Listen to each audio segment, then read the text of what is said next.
कार्यक्रम के पुण्यार्जक हैं वृति श्राविका श्रीमती रत्नमाला जैन एवं सुपुत्र श्रीमान आदर्श जैन की पुण्य स्मृति में श्रीमती रेखा जैन, निशांत जैन, रोहित जैन, सुरभि जैन, तुषार जैन, शिल्पी जैन, अर्णव जैन, आरव जैन।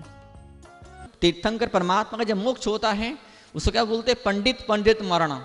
वो जो मिथ्या दृष्टि जीव होता है उसके मरण को क्या बोलते हैं? बाल बाल बाल बाल बाल बाल बाल बाल बाल बाल बाल बाल, जितनी लगाना उतनी बार बाल बाल बाल लगाते जाइए आप। तो यहाँ पे आचार्य भगवान पवित्र श्लोक कह रहे हैं कि हमको झूठ को समझे बिना सत्य समझ में आने वाला नहीं है। तो पहला लिखा है असद उद्भावन, अविद्यमान अर्थ को प्रकट करना। देवदत्त है और कह दिया देवदत्त नहीं है। महाराज जी हैं, महाराज जी हैं अपने इस भोपाल के अंदर, लेकिन बोल दिया महाराज जी तो है ही नहीं, महाराज जी तो है ही नहीं, ऐसा बोल दिया आपने, है कि नहीं? कोई धर्मात्मा के अंदर भक्ति है, श्रद्धा है, नहीं इसमें तो भक्ति है ही नहीं, इसमें श्रद्धा है ही नहीं।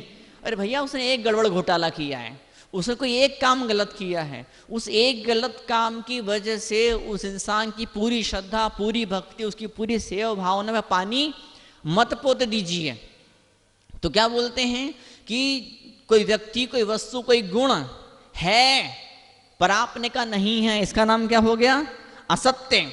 इसका उल्टा क्या है को मना कर दिया, किसी को गुण है ही नहीं, किसी को गुण है ही नहीं, कोई व्यक्ति, कोई वस्तु है ही नहीं।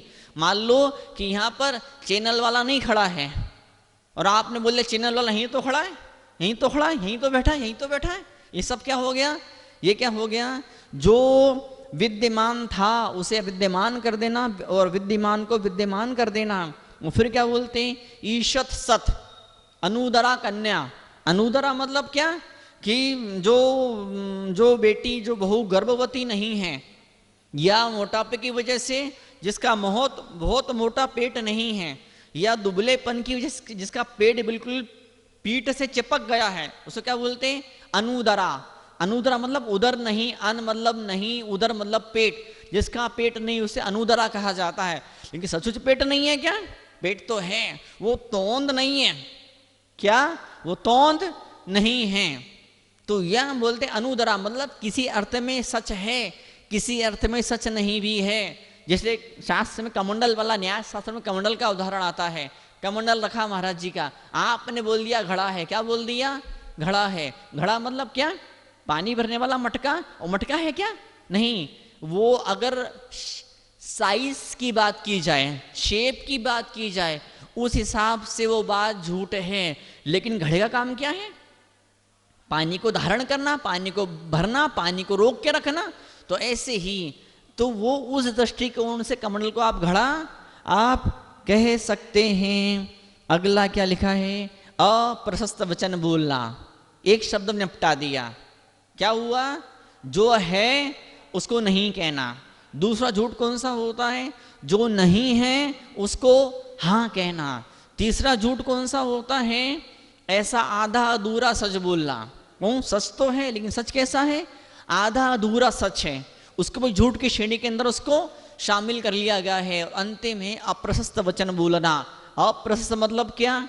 जो प्रशस्त नहीं है, जो पुण्य बढ़ाने वाले नहीं, जो धर्म कर्म में किसी को आगे बढ़ाने वाले नहीं हैं।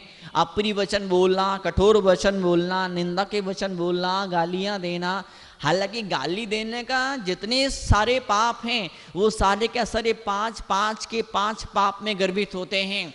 एक पाप के 5 अलग अलग रूप हैं, एक ही पाप के 5 अलग अलग रूप हैं। आपने किसी कठोर वचन बोले, कर्कश वचन बोले, ये क्या हो गया? हिंसा के अंदर भी आ गया ये।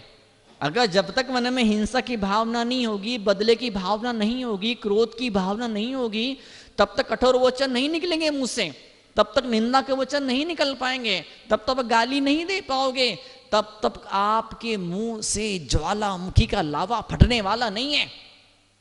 तो यहां बोलते हैं आचार्य भगवान, क्या बोलते हैं? कर्कश वचन कहना ये भी क्या है? ये सत्य का अतिचार है। विभिन्न श्लोकों के अंदर, विभिन्न शास्त्रों के अंदर कहाँ किन आचार्य ने कहाँ किस बात को रखा है, पेश किया है, हमको सब मालूम। मैंने एक दिन कहा था, एक दिन मैंने कहा भी था, चरित्र और पुराण। अब मैं उत्तर पुराण पढ़ रहा था।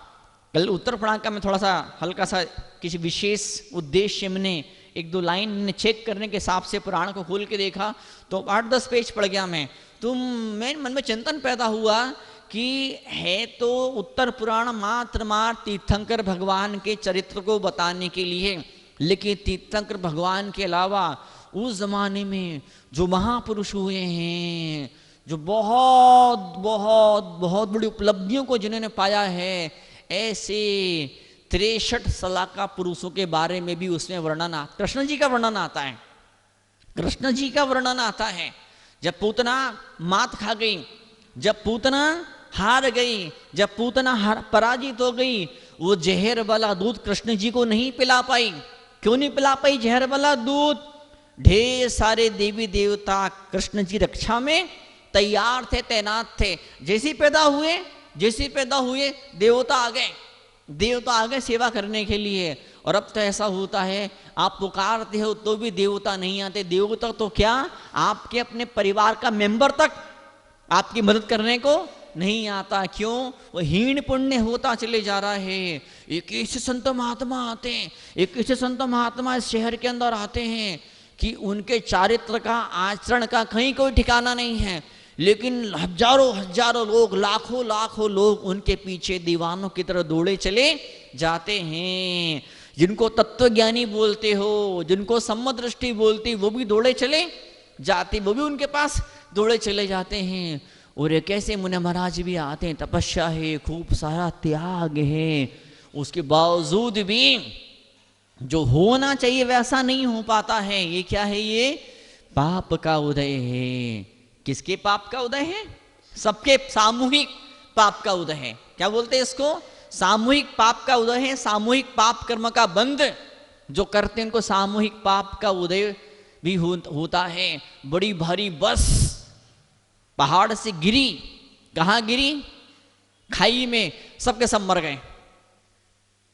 तो जो मरे हैं ना, इतने सारे लोग के ग्रह नक्षत्र जैसे तो नहीं होंगे, इतने सारे लोग के ग्रह नक्षत्र, जन्म का समय, जन्म का स्थान एक तो नहीं होगा, लेकिन फिर भी एक साथ मरे। क्यों? एक साथ कभी कहीं किसी जन्म में बड़ा भारी पाप किया था जो उसका उदय आया। श्रीपाल 700 श्रीपाल 700, 2 4 6 नहीं, 700 दोस्तों के साथ में कोड़ी हो गया।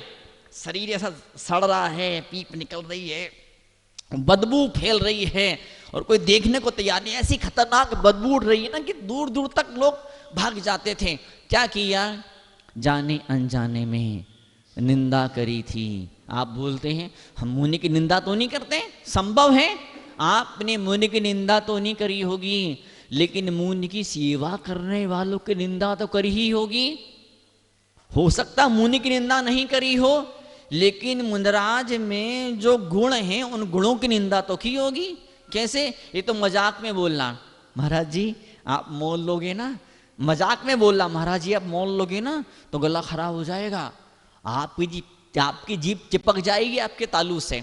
मजाक में बोलना अलग चीज होती है, और सचमुच में सत्य बोलने से ऐसा घाटा होता है, अहिंसा के पालन से ऐसा घाटा होता है, ब्रह्मचर्य के पालन से ऐसी समस्या मुसीबतें पैदा होती हैं। परिग्रह का परिमाण कर लो तो इस तरह से दुख जीवन में आते हैं। अरे अगर हमने व्रत न लिए होते, अगर हमने व्रत न लिए होते तो आज अमुक मुसीबत जीवन में नहीं आती, अमुक समस्या, अमुक बीमारी, अमुक संकट जीवन में नहीं आता। ऐसा आपने मन में सोचा, ये आपने मुंह से बोल दिया, तो आपने जाने में अनजाने में व्रतों के लिए, तपस्या के लिए, उस त्याग के लिए अपने दिल के दरवाजों को बंद कर दिया। अब जिस व्रत का आपने निषेध किया है, जाने में अनजाने में, मजाक में, आपने जिन व्रतों का निषेध किया है, जिन सिद्धांतों का आपने झुटलाया है, आप लाख चाह करके भी अगले जन्म में या इसी जन्म में उन सिद्धांतों को अपना नहीं पाओगे। कई ऐसे त्यागव्रती देखें, क्या बोलते? विद्यमान बीज तीर्थंकर भगवान की जय। क्या? विद्यमान बीज तीर्थंकर भगवान की जय। अच्छा गुरुदेव, सन्मति सर जी महाराज उदयपुर में चौमासा किए, तो जिन ब्रह्मचारी जी को देखा था वो उस समय जवानी की उम्र थी, फिर बरसों बाद फिर चौमासा किए, फिर उन दादाजी को देखे और बड़ी प्रतिमाओं का पालन, खूब सारे ढेर सारे नियम। फिर आचार्य गुरुदेव सुनील साहब जी महाराज ने दादाजी को देखा, तब भी दादाजी परमानेंट सीट विद्यमान हमेशा बने रहते हैं, हमेशा वो बने रहते हैं। एक कदम एक इंची आगे नहीं बढ़ पाते हैं, वैराग्य नहीं आ पाता है। वैराग्य क्यों नहीं आ रहा है? वैराग्य क्यों नहीं आ रहे हैं? कभी किसी वैराग्य की रास्ते में टांग अड़ाई होगी, पक्की बात है, गारंटी है। प्रार्थना करना परमात्मा से, परमात्मा ये असत्य वचन मेरे मुंह से ना निकल जाए। वो जो सत्य वचन बोल रहा है, कौतुक करना, मराठी में बोलते हैं कौतुक करना। कौतुक मतलब क्या? उसकी प्रशंसा करना, उसको धन्यवाद देना, शाबाशी देना कि कितनी छोटी उम्र है और इतनी छोटी उम्र में तुम इतना आगे बढ़े हो, किस्मत है तुम्हारी, सौभाग्य तुम्हारा। यहाँ पे आचार्य लिखते हैं, सत्य अनुत्कतिचार को लिखते हैं, क्या क्या बोलते हैं? परिवाद, अर्हो व्याख्या, पैशून्यम, कूटलेख करणम, और क्या बोलते हैं? न्यासापहार। तत्वा सूत्र में थोड़ा बहुत अलग है, इसमें थोड़ा बहुत अलग है, उसमें थोड़ा बहुत अलग है, उसमें थोड़ा बहुत अलग है। जो टेस्ट लगे, जो अच्छा लगे, उसको स्वीकार कर लीजिए। लोग सोचते अरे यहाँ ऐसा लिखा है और वहां में ऐसा लिखा है, ये सही है कि ये गलत है, कि कौन गलत है, कि ये क्या क्या चक्कर है, कुछ तो सही होगा, कुछ तो गलत होगा ना। कुछ गलत नहीं है। आपको क्या जम रहा है, आप पे क्या टेस्ट है, आपको क्या पसंद आ रहा है, अपनी पसंद वाली सब्जी खा लीजिए।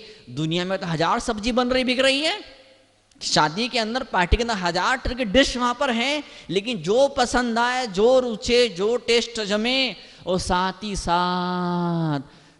साथ स्वास्थ्य का भी ध्यान रखना।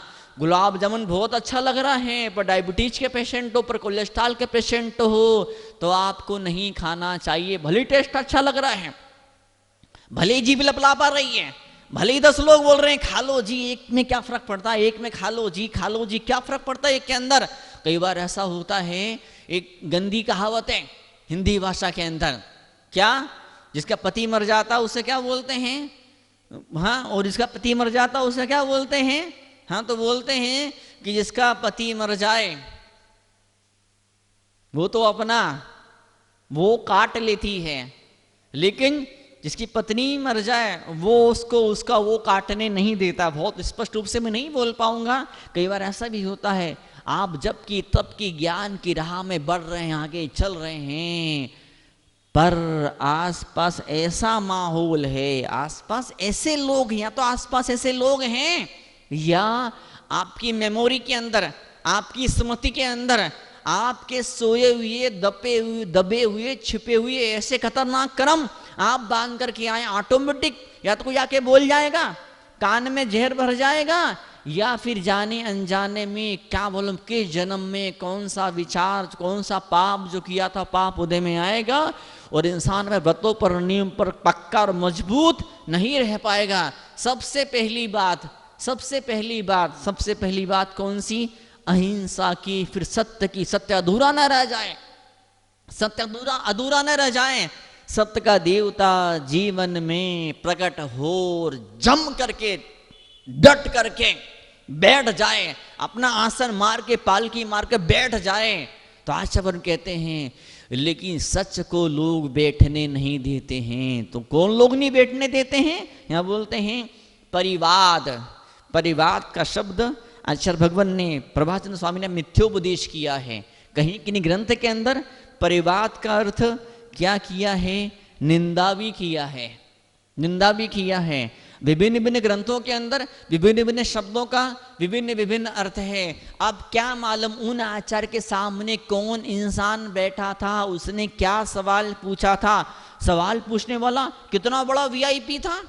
सवाल पूछने वाला उस समाज के लिए, उस जात के लिए, उस गांव के लिए, उस देश के लिए कितना ज्यादा बड़ा वीआईपी था कि प्रधानमंत्री ने पूछा है, किसी राष्ट्रपति ने पूछा है, किसी मुख्यमंत्री ने पूछा है, किसी धर्मात्मा जीव ने पूछा है, या कोई ऐसा धर्मात्मा जीव है तो धर्मात्मा, लेकिन उसका धर्मात्मा सिर्फ शब्दों में है। हम तो मुनियों की सेवा करने वाले हैं, हम तो मुनियों की आराधना करने वाले हैं, हम तो मुनियों को नमोस्तु करने वाले। अरे मान लिया, तू जब स्वाध्याय के लिए बैठ तो बोलता है कम्बिल है मुनराज को नमोस्तु, लेकिन जब मुनराज की सेवा का अवसर आता है चुपचाप धीमे से पतली गली से निकल जाता है। कहने को बड़े धर्मात्मा जीव हैं, लेकिन एक ग्रास आहार देने का काम नहीं है। कहनों को बड़े अच्छे हट्टे कट्टे मस्त मलंग हैं, लेकिन एक दिन वैया वृत्ति में आने की भावना नहीं है। अरे ये वाले या वो वाले महाराज जी हो सकता है थोड़े कम पसंद आए, उनकी चर्या उनकी साधना थोड़ा कम जमे, लेकिन दूसरे वाले भी तो आते हैं, वो तीसरे वाले भी तो आते हैं, वो चौथे वाले भी तो आते हैं, महीने भर पहले भी तो आए थे, 4-6 महीने पहले भी तो आए थे, 1-2 साल पहले भी आए थे। तुम तो कभी शकल दिखाने नहीं गए। नहीं महाराज, ये जीव तब शकल दिखाने जाएगा जब कोई मर जाएगा, उसका 13वां होएगा, तब शकल दिखाने जाएगा ये। तब मंदिर में भगवान को अपनी शकल दिखाने जाएगा, तब मुंदराज के को अपनी शकल दिखाने जाएगा। मतलब ये इंसान इतना महंगा है क्या? ये इंसान जैसे किसी ऑफिसर से कुछ काम करवाना, उसको रिश्वत देनी पड़ती है, घूस खिलानी पड़ती, रिश्वतखोर ऑफिसर हो, बेईमान ऑफिसर हो तो उस ऑफिसर कर्मचारी को घूस खिलानी पड़ती है। तो इस इंसान को क्या घूस खिलानी पड़ेगी? तो दर्शन करने यहाँ तो क्या घूस खिलानी पड़ेगी उस व्यक्ति को? क्या घूस खिलानी पड़ेगी? कोई मरेगा, अपने प्राणों की बाजी लगा देगा, तो उस कीमत पर ये जीव महाराज के चौक में आकर के महाराज के दर्शन, महाराज को दर्शन देने आकर के भगवान को अभिषेक करके वो भगवान पर, मुनि पर एहसान और उपकार करेगा। तो यहाँ क्या बोलते हैं आचार्य श्री? परिवाद मतलब क्या? परिवाद का मतलब होता है मिथ्योपदेश। यहाँ दिया है अभ्युदय और मोक्ष प्रदान करने वाली क्रियाओं में अन्यथा प्रवृत्ति करना। तत्ता सूत्र से लिखा है अनुविची भाषण, आगम के खिलाफ उपदेश देना। ये क्या हो गया है? रहो व्याख्या, स्त्री पुरुष ने एकांत में कोई क्रिया करी। इस कार्यक्रम के पुण्यार्जक हैं वृति श्राविका श्रीमती रत्नमाला जैन एवं सुपुत्र श्रीमान आदर्श जैन की पुण्य स्मृति में श्रीमती रेखा जैन, निशांत जैन, रोहित जैन, सुरभि जैन, तुषार जैन, शिल्पी जैन, अर्णव जैन, आरव जैन।